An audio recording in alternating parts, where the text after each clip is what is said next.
The CEO smirked at the gala, tapping a glass case guarding an unbreakable cipher. "Crack this code, and 100 million is yours," she laughed. Cameras flashed, executives scoffed. A janitor in a borrowed suit squeezed his daughter's hand and turned to leave until the girl stopped, eyes narrowing at patterns.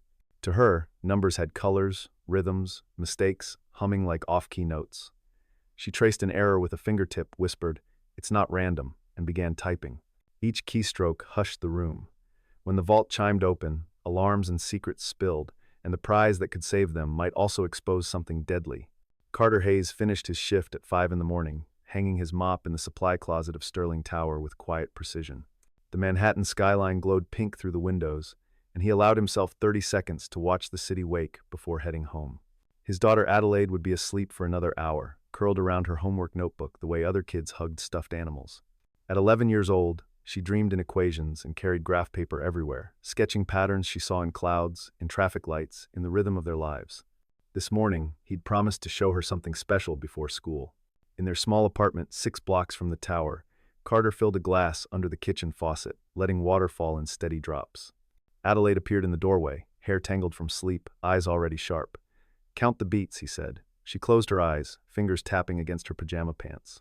1, 2, 3, 4. It's a waltz. He smiled and adjusted the tap. "Now what if one drop comes early?" Her eyes snapped open. It breaks the pattern, like a wrong note in a song. He knelt beside her. "That's how you find mistakes, kiddo. Listen for what doesn't belong."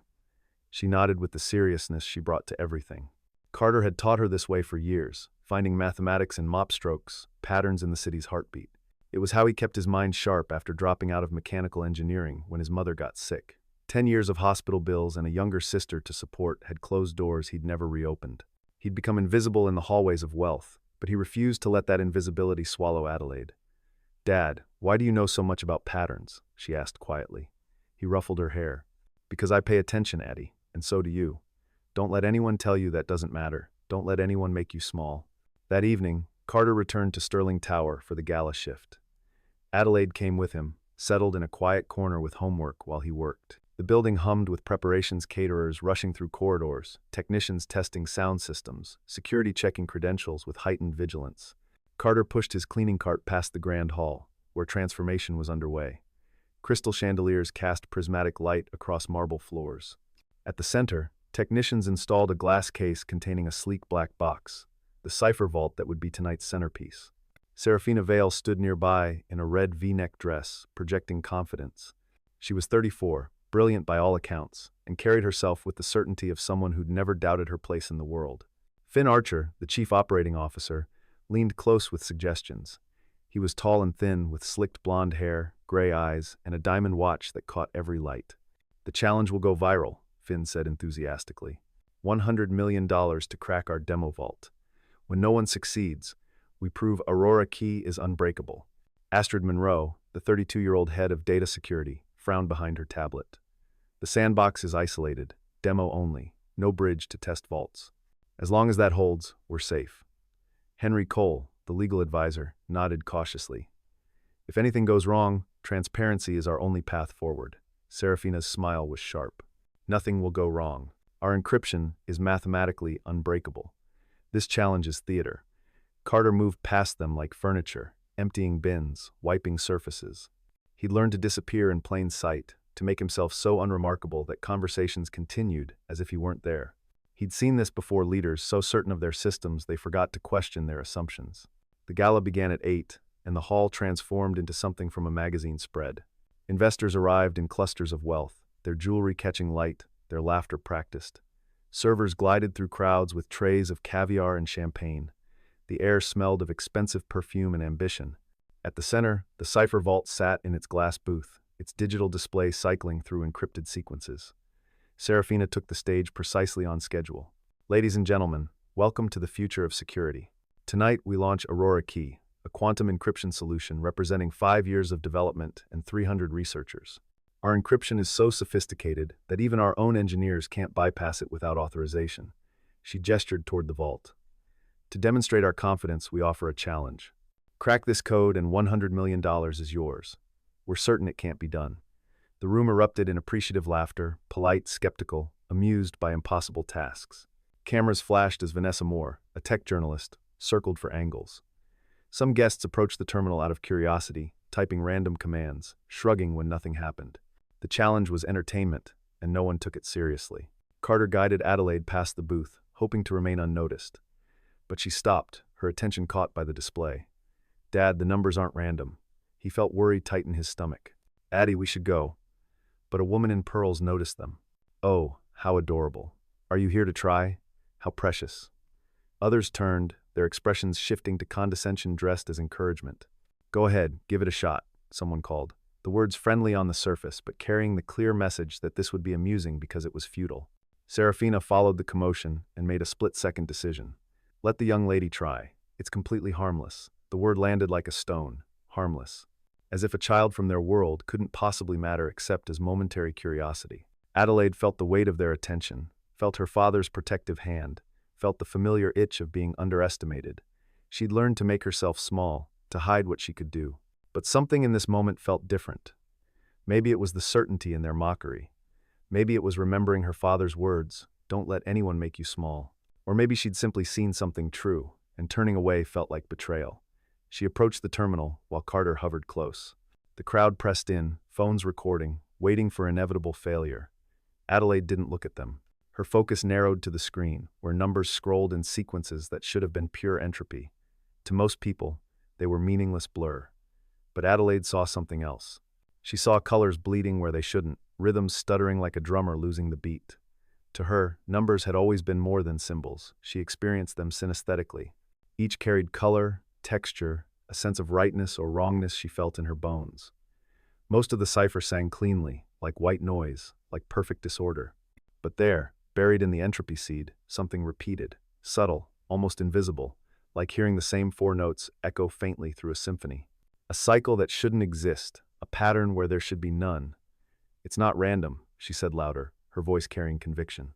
Her fingers moved to the keyboard, and laughter died into uncertain silence. In her mind, she mapped the problem like music. Most of the composition was clean, truly random. But the entropy seed had a flaw. Every 37 iterations, the same four values appeared. Like a drummer playing nearly perfect rhythm, but hitting one beat too early every third measure. The flaw meant the randomness was predictable, exploitable. Adelaide's fingers moved faster, writing a simple script to isolate the repeating cycle. Extract those four values, map them back through the key generation algorithm. The math was elegant once you saw it. She fed the values back, predicted the next sequences, generated a master bypass key. Her last keystroke landed with a soft click. For 3 heartbeats, nothing happened. The crowd began to murmur. Of course, it hadn't worked. Then the vault chimed, a pure, crystalline note cut through conversation like a blade. The display flashed green, access granted. The glass case unlocked with a pneumatic hiss. Alarms triggered, confirmation tones cascading through the building's security system. The room fell into absolute silence, the quiet that follows when reality doesn't match expectations. Serafina stood frozen, her confident smile collapsing into disbelief. This wasn't supposed to happen. The math didn't allow for this. Except a child, an 11-year-old janitor's daughter, had just proven them wrong. Finn's hand clenched around his champagne flute. Astrid surged forward, tablet raised, pulling system logs. Henry moved to Serafina's side, whispering urgently. Vanessa's camera captured everything. "Impossible," someone breathed. "She's 11. How could she?" No one had an answer that fit their understanding of the world. Astrid reached the terminal first, her hands moving through emergency protocols. She locked down access, examined logs, her face pale. The sandbox wasn't isolated. There's a bridge, an internal build connecting demo access to test vaults. Someone created a backdoor, and she found it.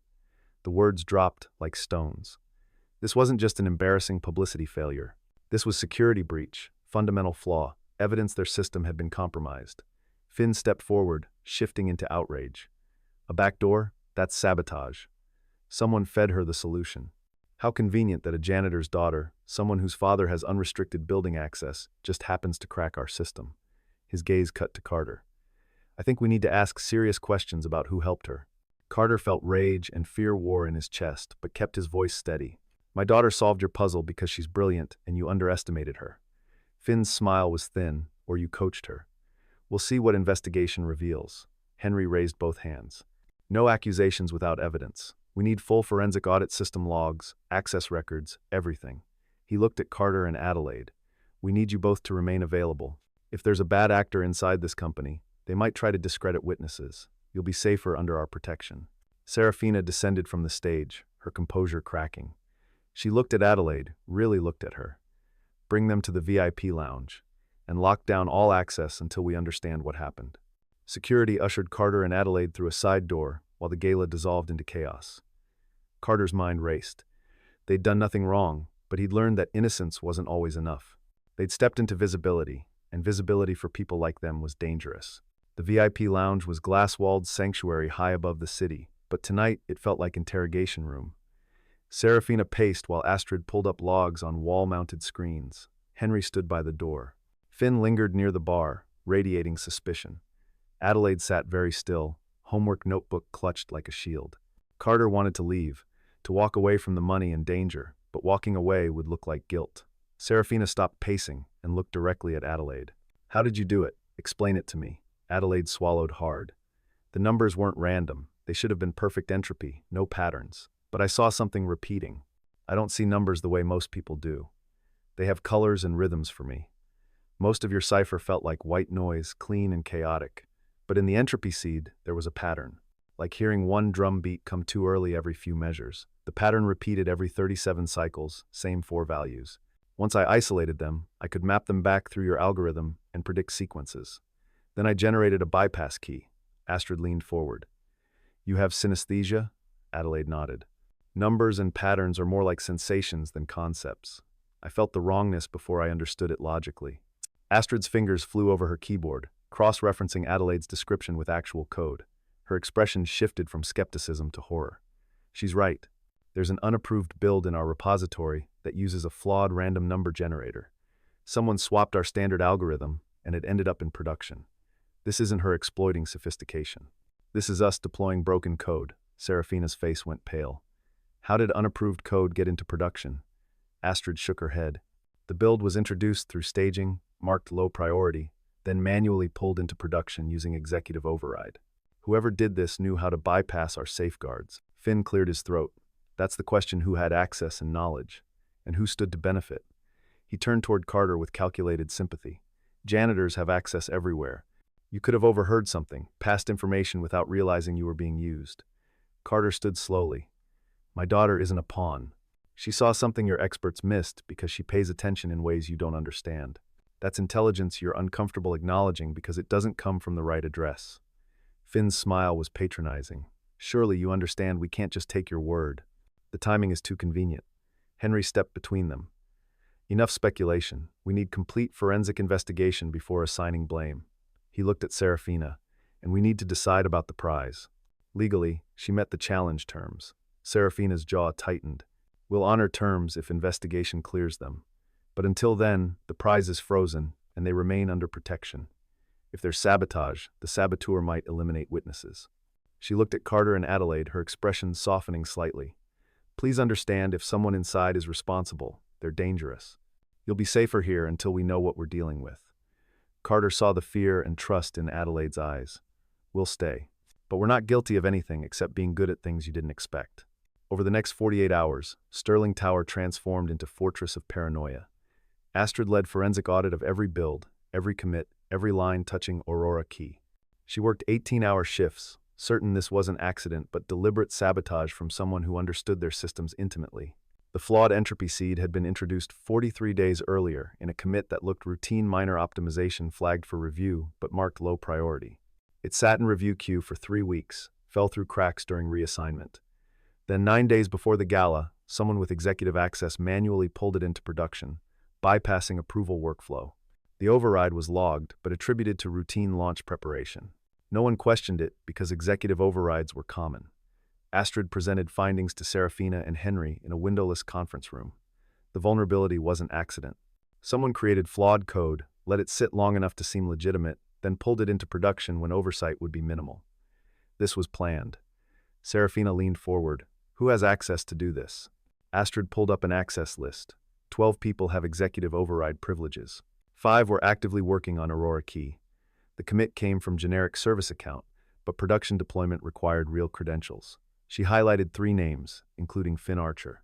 Henry spoke carefully. Access isn't proof of guilt. We need intent, pattern, supporting evidence. Finn entered the room, his timing perfect. I heard we have an update. Please tell me we're close to identifying who's responsible.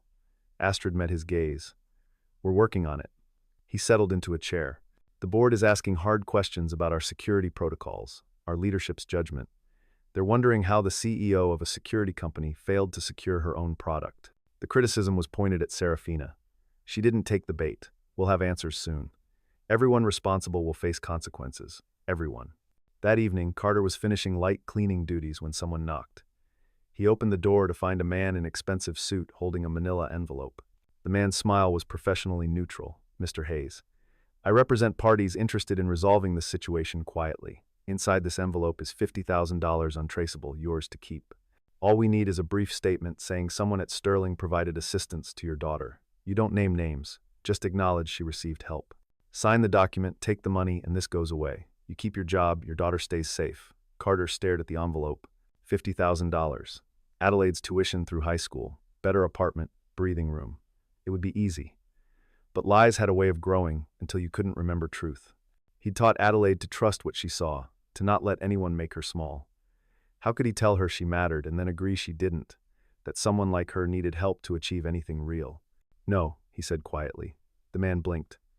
I'm sorry, I said no. My daughter solved that puzzle on her own. I'm not signing a paper saying otherwise for any amount of money.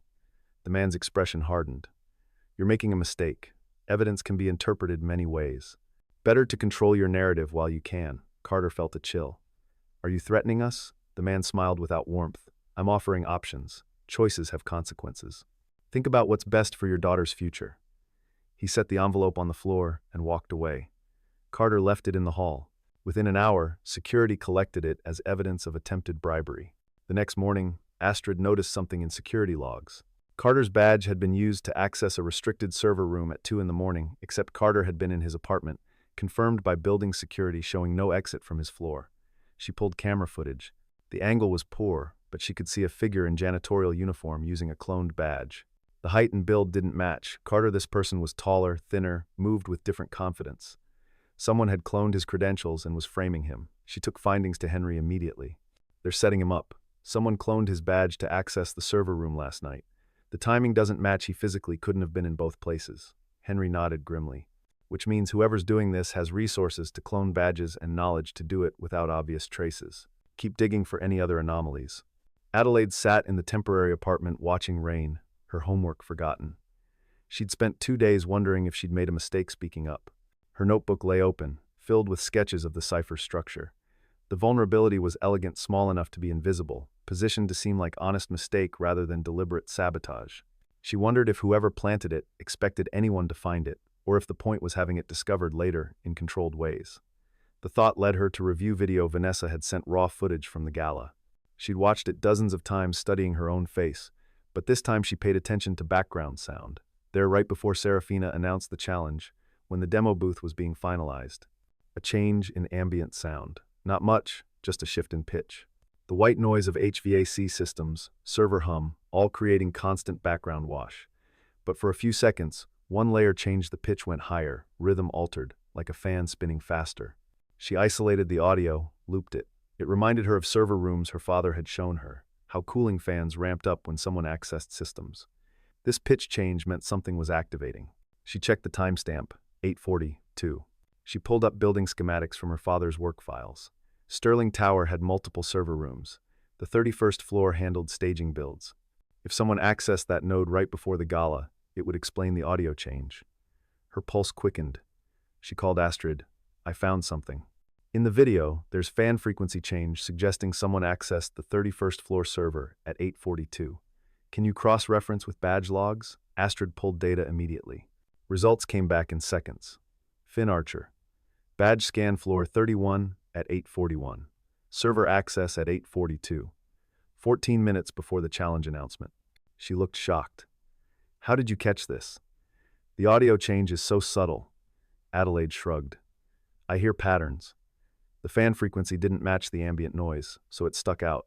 Astrid's mind raced. He was in the server room right before the challenge. But one access point isn't proof by itself. Henry, joining the call, spoke carefully. We need more. A pattern showing intent rather than coincidence. Can we set a trap? Astrid considered. We could create a honeypot fake build with similar vulnerability, watermarked so we can track who accesses it. If Finn is behind this, he might check whether we found the original flaw. Henry nodded. Risky. But I don't see another way. We need definitive proof before accusing a C-level executive. Serafina joined the call. Do it. But do it right. Every access logged, every action recorded, full chain of custody. If we're accusing Finn, we need absolute certainty. Move fast board meets in 36 hours. Astrid immediately designed the trap. She created duplicate staging build, embedding same entropy flaw, but adding unique digital fingerprint, invisible to normal inspection, but unmistakable in logs. She placed it in repository with restricted access, flagged high priority but unvetted, mimicking exact conditions of original sabotage.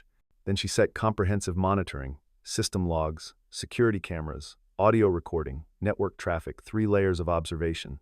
The trap was set. They waited. 31 hours later, at 11 at night, someone logged into development systems using executive credentials. Astrid's monitors lit up with alerts. The intruder navigated to the honeypot build, examined it, then attempted to deploy it to a backup demo vault. The watermark triggered immediately. Astrid traced the access. Finn Archer's workstation, 47th floor. Cameras showed someone entering Finn's office at 10:53, sitting at his desk for 18 minutes, then leaving. The figure was clearly Finn height, build, gait all matched. She called Henry and Serafina. We have him. He accessed the honeypot from his workstation, extracted the flawed code, and tried to deploy it. The watermark confirms it was our bait. We have video of him at the terminal. 3 layers. Video, audio, logs. It's airtight. Serafina's voice was cold steel. Bring him to the boardroom. Tomorrow morning, 8 sharp, and bring Adelaide and Carter. The board needs to see this, and those two deserve to watch justice happen, Henry added. I'll prep the evidence, and we should invite Vanessa Moore. Transparency includes letting the public see how we handle this. Serafina paused. Agreed. Full transparency. We own it and fix it. The boardroom the next morning was tension made physical. The board filled one side, expressions ranging from fury to uncertainty. Vanessa sat near the back, camera discreetly recording. Carter and Adelaide entered with Henry, taking seats near the evidence area. Finn arrived last, his confidence intact until he saw the setup. Serafina stood at the head. Thank you for coming. Astrid, please present findings. Astrid moved to the display, pulling up 3 synchronized timelines. 2 weeks ago, someone introduced flawed build into Aurora Key Demonstration Vault, creating a vulnerability.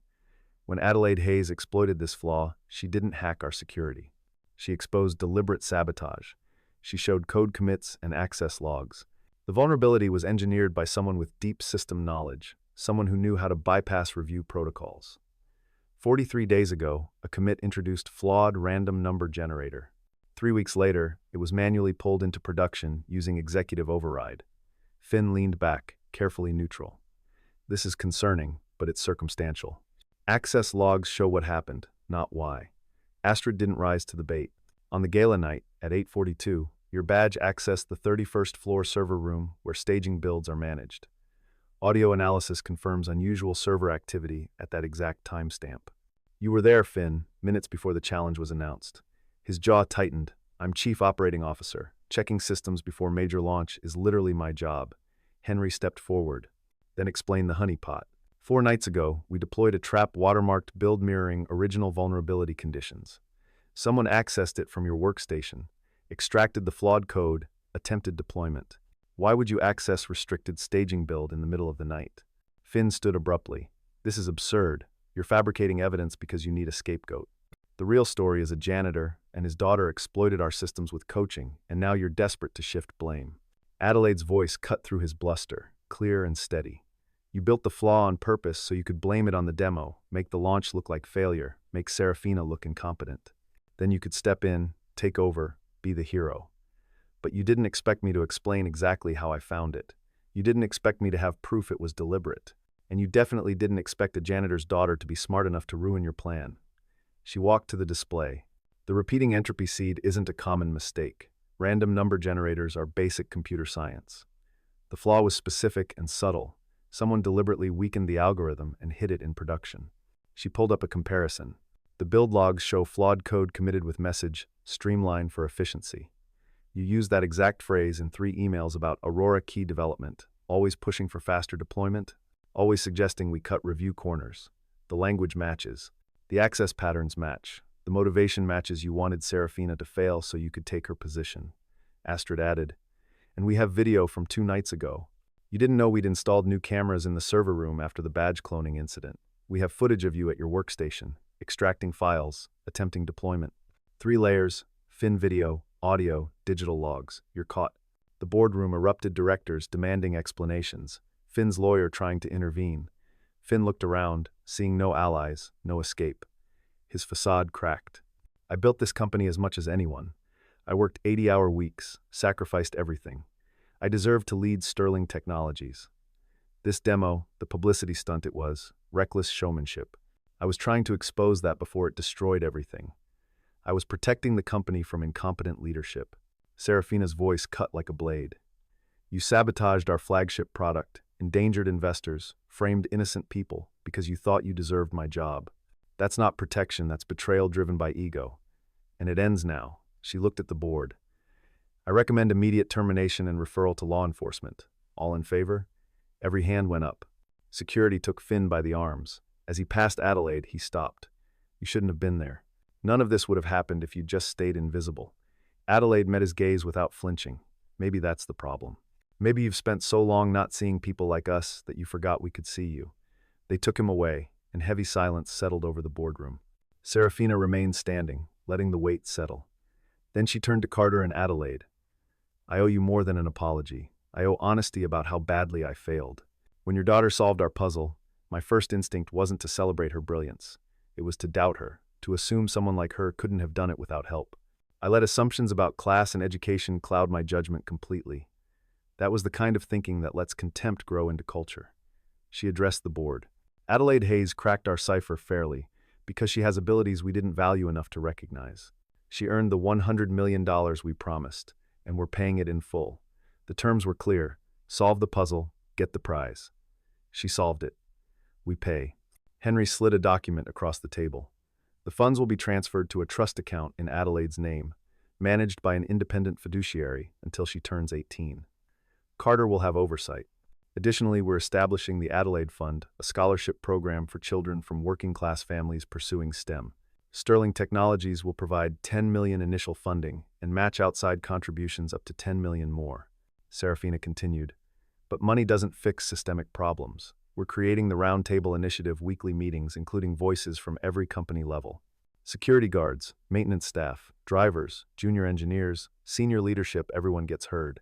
Because if we'd been listening to diverse perspectives, maybe we would have caught Fin's sabotage sooner. Maybe we would have seen cultural flaws before they cost us integrity. She looked at Carter. We'd like to offer you a position in our Safety Operations Division. You'd work with Astrid's team, building better protocols by thinking like someone who understands how systems work in practice. No degree required, just the observational skills and integrity you've demonstrated. Senior technical salary. Carter glanced at Adelaide, who nodded fiercely. I'd be honored. Serafina smiled genuinely. And Adelaide, we'd like to create a junior science advisor role for you summers or after school, working with research teams on problems they're stuck on. Not as publicity, as legitimate contributor. Paid. And when you're ready for university, we'll sponsor your education fully, any school, any program. Adelaide's voice was steady despite emotion. I'd like that. But I have one condition. The Adelaide Fund should focus on kids like me, the ones teachers overlook because they're poor or quiet or don't fit the mold. Because talent doesn't have an address. Genius doesn't care about your parents' tax bracket. I want to prove that. Serafina extended her hand. Deal. We'll build it exactly that way. A week later, they gathered in the glass atrium for the public announcement. Reporters filled the space as Serafina stood at a podium with Adelaide beside her. Behind them, a banner read, The Adelaide Fund, Investing in Unseen Genius. Serafina spoke about accountability, about courage to admit when systems fail. She detailed Fin's sabotage and termination, the legal proceedings underway, the structural reforms Sterling was implementing. She owned the failures completely, knowing transparency was the only path to rebuilding trust. Vanessa recorded everything, capturing not just prepared remarks, but human moments. Carter's hand on his daughter's shoulder, Adelaide's nervous fidgeting, Serafina's voice cracking when discussing how close they'd come to destroying innocent lives with assumptions. When Adelaide spoke, she approached the microphone with visible nerves but unshakable determination. The room quieted, hundreds focused on an 11-year-old girl who'd stumbled into the spotlight by refusing to dismiss what she saw. A lot of people think talent only comes from the right schools or families, she began, her voice growing stronger. But it doesn't. Talent comes from paying attention, from asking why, from trusting yourself when you see a pattern nobody else notices. My dad taught me that being invisible doesn't mean being worthless. It just means people aren't looking carefully enough. She glanced at Carter, drew strength from his nod. I hope the Adelaide Fund helps other kids remember that. Kids who are scared to speak up. Kids who are brilliant but poor, or brilliant but shy, or brilliant but different in ways that make people uncomfortable. Because we're everywhere. We're in every classroom, every neighborhood, every city corner. You just have to look. You just have to believe we matter enough to pay attention. The applause started tentatively, then built into something genuine and sustained. Carter felt pride and relief mixed together. His daughter had been seen, truly seen, not as curiosity or threat, but as a person with value and voice. When the ceremony concluded, Serafina found Carter and Adelaide near the exit. I meant what I said about the job and advisor role. The offers are genuine and permanent. This company is better with both of you in it. Carter shook her hand. We'll take them. Both of us. Thank you for listening when it mattered. They walked together toward the elevators, an unlikely coalition formed in crisis and maintained through choice. The doors opened, revealing soft lighting, and Serafina gestured for them to enter first. As they descended, comfortable silence settled between them. The elevator chimed softly at each floor, that same crystalline note that had sounded when the vault unlocked, when everything changed. Adelaide smiled at the sound. That's what opening sounds like, when something locked finally lets people through. Serafina nodded. Then let's make sure it stays open. No more locked doors that shouldn't be locked. No more invisible people who deserve to be seen. The elevator reached the lobby, and doors slid open to reveal spring sunlight pouring through glass. Outside, visible through towering windows, children had gathered for the Adelaide Fund's first workshop. They wore donated STEM kits and carried notebooks, their faces bright with curiosity and hope, each one a reminder that genius lived everywhere if you had courage to look for it. Carter held the door for his daughter. She stepped through into the light, no longer invisible, no longer small, no longer constrained by other people's assumptions. Just Adelaide. Just beginning. Just exactly enough.